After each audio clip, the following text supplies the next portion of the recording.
Halo semuanya. Jadi kami dari kelompok 7 akan memaparkan sebuah materi yaitu induksi matematika dan rekursif. Nah, sebelum kami memaparkan materi, izinkan kami memperkenalkan diri terlebih dahulu. Perkenalkan, nama saya Lodewi Pramesti dengan NIM 105021016 dan rekan saya Pujarma Adiaksa dengan NIM 105021023 dan AA Gadis Sanjuwana Putra Nugraha dengan NIM 105021031. Next slide. Nah, di materi induksi matematika dan rekursif ini, kami akan membagi menjadi dua kategori, yaitu yang pertama kategori materi induksi matematika dan materi rekursif. Nah, untuk materi induksi matematika akan dijelaskan oleh saya sendiri, dan untuk materi rekursif akan dijelaskan oleh rekan saya, Dharma dan Sanjuwana. Nah, pada topik materi induksi matematika ini, kita akan mempelajari 4 topik, yaitu pengertian induksi matematika, prinsip induksi matematika, metode pembuktian, dan bentuk penerapan induksi matematika. Next slide. Nah, langsung saja, pengertian induksi matematika. Induksi matematika adalah suatu metode pembuktian yang baku dalam matematika terhadap suatu pernyataan, apakah pernyataan tersebut berlaku untuk setiap kasus. Nah, pengertian lain dari induksi matematika ini adalah metode pembuktian untuk proporsi yang berkaitan dengan bilangan bulat. Nah, ada kata proposisi. Apa sih maksud dari kata proposisi tersebut? Proposisi adalah kalimat atau pernyataan yang bernilai benar atau salah, true atau false. Banyak tentang proposisi yang dapat kita temukan. Salah satunya adalah proposisi yang berkaitan dengan bilangan bulat atau integer, yang artinya di dalam kalimat tersebut terdapat nilai yang menyatakan bilangan bulat. Nah, di sini kita akan mempelajari bagaimana induksi matematika dapat digunakan untuk membuktikan proposisi semacam ini. Next slide. Nah, manfaat atau kebergunaan dari induksi matematika ini adalah yang pertama, induksi matematika dipergunakan secara luas untuk membuktikan pernyataan yang berkaitan dengan objek diskrit. Tidak dapat digunakan untuk menemukan rumus, tetapi hanya digunakan untuk melakukan pembuktian. Kemudian, melalui induksi matematika ini kita dapat mengurangi langkah-langkah pembuktian bahwa semua bilangan bulat termasuk ke dalam suatu himpunan kebenaran dengan hanya sejumlah langkah terbatas. Maksudnya kita tidak perlu mencoba semua nilai bilangan bulat untuk membuktikan proposisi tersebut benar, sebab bilangan bulat tak terhingga banyaknya. Jadi kita hanya perlu melakukan beberapa langkah saja. Jika kita membuktikan suatu proposisi tanpa adanya induksi matematika, tentunya kita akan membuktikannya dengan mencoba semua bilangan bulat. Ini jelas tidak mungkin. Next slide. Perhatikan contoh berikut ini. Sebagai contoh, kita buktikan bahwa jumlah n bilangan bulat ganjil positif pertama adalah n kuadrat. Nah, misalkan kita ingin membuktikannya dengan mencoba berbagai macam nilai n. Kita mulai dengan n sama dengan 1. Untuk satu buah bilangan ganjil positif pertama, maka bilangan ganjilnya adalah 1. Nah, jumlahnya 1 buah. Bilangan ini adalah 1 yang sama dengan 1 kuadrat. Ini jelas benar. Untuk n sama dengan 2, berarti ada 2 buah bilangan ganjil positif pertama, yaitu 1 dan 3. Nah, jumlah 1 ditambah 3 adalah 4. 4 ini sama dengan 2 kuadrat. Ini juga benar. Untuk n sama dengan 3, berarti ada 3 buah bilangan ganjil positif pertama, yaitu 1, 3, dan 5. Jumlah ketiga bilangan ganjil ini adalah 9. Ini sama dengan 3 kuadrat. Untuk n sama dengan 4, maka ada 4 bilangan ganjil positif pertama, yaitu 1 ditambah 3 ditambah 5 ditambah 7. Ini sama dengan 16. 16 sama dengan 4 kuadrat. Nah, ini bisa kita teruskan untuk n sama dengan 5, 6, dan seterusnya. Berapa banyak nilai yang harus dicoba untuk membuktikan? Jelas tidak berhingga banyak nilai n. Apakah harus dicoba semua? Ini jelas tidak mungkin. Maka untuk membuktikan kebenaran proposisi ini, kita akan menggunakan induksi matematika. Next slide. Pada materi induksi matematika ini, kita akan belajar berbagai macam metode pembuktian dalam matematika. Metode pembuktian dalam matematika terdiri dari 2, yaitu metode langsung dan metode tidak langsung. Nah, di metode tidak langsung itu juga terdiri dari 2 metode, yaitu metode pembuktian kontraposisi dan metode pembuktian kontradiksi. Next slide. Nah, di sini ada prinsip induksi sederhana. Misalkan Pn adalah pernyataan yang berkaitan dengan bilangan positif. Nah, bilangan bulat positif itu dimulai dari 1. Kita ingin membuktikan bahwa Pn benar untuk semua bilangan bulat positif n. Untuk membuktikan bahwa Pn benar, kita hanya perlu menunjukkan 2 langkah ini benar. Yaitu yang pertama, tunjukkan bahwa untuk bilangan bulat positif pertama, yaitu n sama dengan 1, 1 benar. Kedua, jika Pn benar, maka Pn plus 1 juga benar untuk setiap n lebih dari sama dengan 1. Kedua langkah ini disebut dengan prinsip induksi sederhana. Kedua langkah ini akan digunakan untuk membuktikan kebenaran proposisi yang kita nyatakan dengan Pn. Langkah 1 dinamakan dengan basis induksi, sedangkan langkah 2 dinamakan dengan langkah induksi. Langkah basis artinya kita menunjukkan bahwa proposisi tersebut benar untuk bilangan bulat positif pertama. Nah, bilangan positif pertama adalah 1, yaitu N sama dengan 1. Jadi kita harus menunjukkan bahwa proposisi P benar untuk N sama dengan 1.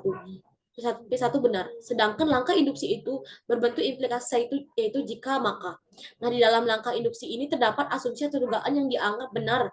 Nah, asumsi ini dinamakan hipotesis induksi. Nah, aculah kembali dalam logika, bentuk implikasi jika P maka Q, maka P itu sering dinamakan juga premis atau hipotesis. Sedangkan Q itu adalah konsekuen. Nah, jika kita sudah bisa menunjukkan bahwa kedua langkah ini benar, maka kita sudah menunjukkan bahwa Pn benar untuk semua bilangan bulat positif n. Secara intuitif, P1 benar, maka P2 benar. Jika P2 benar, maka P3 benar. Jika P3 benar, maka P4 juga benar. Begitu seterusnya. Untuk semua nilai n yang lain. Nah, secara pembuktian dengan induksi matematika tersebut, next slide. Ini berlaku seperti halnya efek domino. Kalau kita memiliki sejumlah kartu domino, lalu setiap domino ini kita berdirikan dengan jarak yang sama satu sama lain, maka untuk merobohkan semua domino ini, kita hanya perlu mendorong domino pertama. Domino pertama yang rebah akan mendorong domino kedua akan mendorong domino ketiga, begitu seterusnya. Sampai domino yang terakhir, sehingga domino ini rebah. Sekarang kita gunakan prinsip sederhana tersebut untuk membuktikan contoh berikut ini. Next slide. Nah, contoh berikut. Buktikan bahwa jumlah n bilangan bulat positif pertama adalah n dikali n plus 1 dibagi dengan 2. Nah, untuk menyelesaikannya, kita misalkan Pn menyatakan proposisi bahwa jumlah n bilangan bulat positif pertama adalah n kali n plus 1 bagi 2. Atau bisa juga dinyatakan dalam bentuk deret seperti ini bahwa 1 ditambah 2 ditambah 3 tambah dan seterusnya sampai ditambah n itu sama dengan n dikali n plus 1 dibagi dengan 2. Kita harus membuktikan kebenaran proposisi ini dengan dua langkah saja sebagai berikut. Next slide.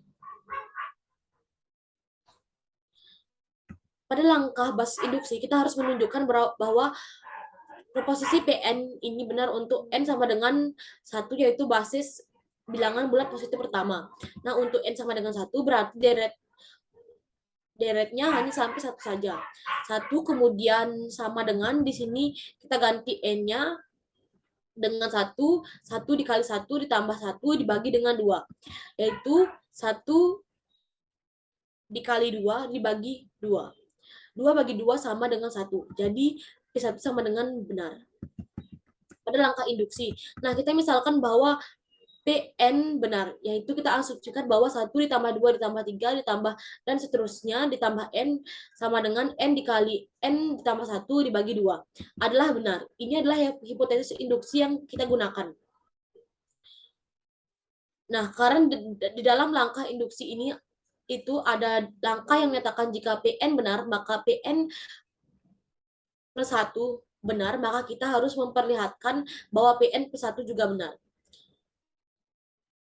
Yaitu deret ini sekarang kita tambah menjadi satu suku lagi, yaitu 1 ditambah 2 ditambah 3 dan seterusnya ditambah n plus 1. Nah, rumus di sebelah kanannya akan berubah kalau di sini. Kalau dia sampai n, maka n dikali n ditambah 1 dibagi 2. Maka kalau sampai n plus 1 berarti tinggal kita ganti saja n ini dengan n plus 1. N ini dengan n plus 1 plus 1 dibagi 2.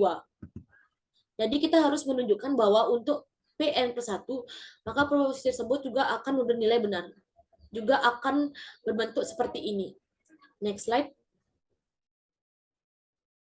Untuk membuktikan bahwa Pn plus 1 benar, maka kita harus menunjukkan bahwa deret 1 ditambah 2 ditambah 3 sampai tambah seterusnya, tambah n plus 1 hasilnya harus sama dengan n plus 1 dikali N plus 1 ditambah 1 dibagi dengan 2 caranya adalah dengan melakukan manipulasi aljabar sebagai berikut.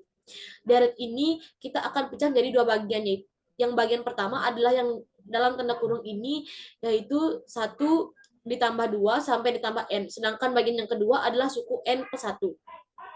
Nah, menurut hipotesis induksi yang kita asumsikan tadi benar bahwa 1 ditambah 2 ditambah 3 sampai ditambah N itu adalah N dikali N plus 1 dibagi dengan 2. Nah, kemudian ini kita ganti menjadi N dikali N plus 1 dibagi dengan 2 ditambah N plus 1. Nah, di sini ada suku yang sama yaitu N plus 1.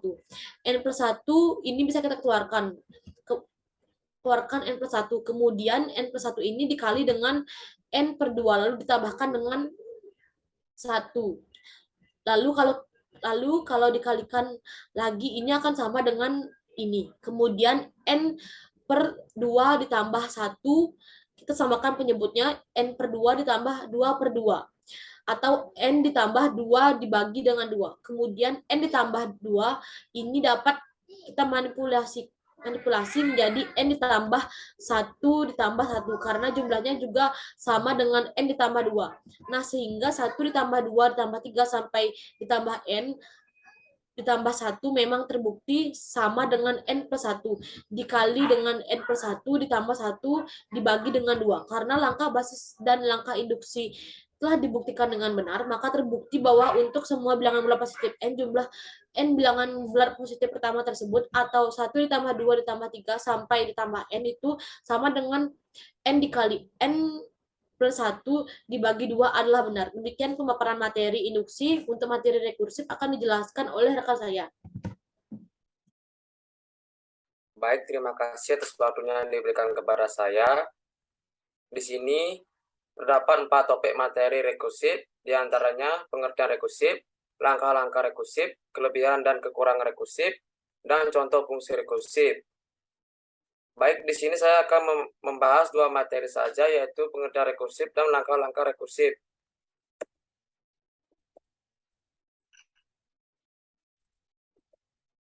Rekursif adalah proses pengulangan suatu dengan cara kesamaan diri. Rekursif digunakan untuk mendefinisikan suatu barisan, fungsi, dan himpunan secara rekursif. Fungsi rekursif adalah fungsi yang memanggil dirinya sendiri dan akan terus berjalan sampai kondisi berhenti terpenuhi. Kemudian langkah-langkah rekursif. Langkah-langkah untuk mendefinisikan fungsi dengan dominan bilangan cacah. Yang pertama yaitu langkah basis, kemudian definisi nilai fungsi pada saat 0. Yang kedua yaitu langkah rekursif, berikan aturan untuk mencari nilai fungsi untuk setiap bilangan bulat berdasarkan nilai fungsi pada bilangan bulat yang lebih kecil. Baik, itu saja yang bisa saya sampaikan. Untuk materi selanjutnya akan dibawakan oleh rekan saya yaitu Ana Agung Gede Sanjiwana Putra Nugraha. Untuk waktu saya persilakan. Baik, terima kasih. Di sini saya akan menjelaskan kelebihan dan kelemahan rekursif. Kelebihan kelemahan rekursif adalah yang pertama, solusi sangatlah efisien. Yang kedua, dapat memecahkan masalah yang sulit dengan tahapan yang mudah dan singkat. Kelemahannya sulit dipahami. Kedua, perlu stack besar atau stack overrun. Selanjutnya,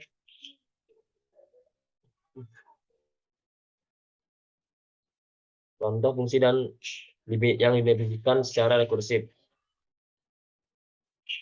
Misal, f fungsi yang didefinisikan secara rekursif dengan f0 sama dengan 3, fn plus 1 sama dengan 3, fn plus 2. Tentukan nilai dari f1, f2, f3, f4, dan f5. Maka bisa dilihat seperti di layar, f1 sama dengan 3f0 tambah 2 sama dengan 3 kali 3 tambah 2 sama dengan 11. F2, 3f1 tambah 2 sama dengan 3 kali 11 tambah 2 sama dengan 35. F3 sama dengan 3f2 tambah 2 sama dengan 3 kali 35 tambah 2 sama dengan 107. Selanjutnya F4 sama dengan 3f3 tambah 2 sama dengan 3 kali 107 tambah 2 sama dengan 323. Yang terakhir F5 sama dengan 3F4 plus 2 sama dengan 3 dikali 323 tambah 2 sama dengan 971. Mungkin sekian pemaparan materi dari kelompok kami. Apabila ada kesalahan kata, mohon dimaafkan. Sekian dan terima kasih.